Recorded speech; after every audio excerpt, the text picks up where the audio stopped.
বেলারুশ সীমান্ত অতিক্রম করে অবৈধভাবে পোল্যান্ডে প্রবেশের সময় বাংলাদেশি সহ 180 জনের বেশি বিদেশি নাগরিককে আটক করেছে দেশটির সীমান্ত রক্ষী বাহিনী। অভিবাসন প্রত্যাশীরা পোল্যান্ডের নরেভেকা এলাকার একটি ড্যামের নিচে খনন করা অবৈধ টানেলের মাধ্যমে সীমান্ত পার হচ্ছিল। ইউরোনিউজের প্রতিবেদনে বলা হয়েছে, আটক ব্যক্তিদের বেশিরভাগই আফগান ও পাকিস্তানি নাগরিক। এছাড়া ভারত, নেপাল ও বাংলাদেশের নাগরিকও রয়েছেন।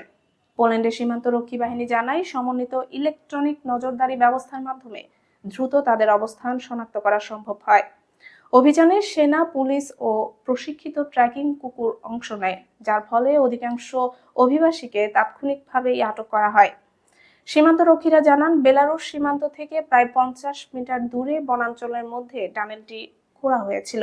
টানেলটির দৈর্ঘ্য ছিল প্রায় 100 মিটার এবং উচ্চতা প্রায় 1.5 মিটার। পোল্যান্ডের ভেতরে সীমান্ত থেকে প্রায় 10 মিটার দূরে এর প্রস্থান পথ ছিল।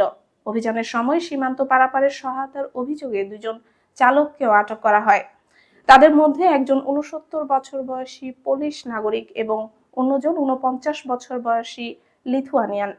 তাদের বিরুদ্ধে অবৈধ অভিবাসীদের পশ্চিম ইউরোপে পাচারের অভিযোগ আনা হয়েছে। পোল্যান্ডের পডলাসি অঞ্চলের সীমান্তরক্ষী বাহিনী জানিয়েছে, চলতি বছর এ ধরনের 4টি অবৈধ টানেল শনাক্ত করা হয়েছে।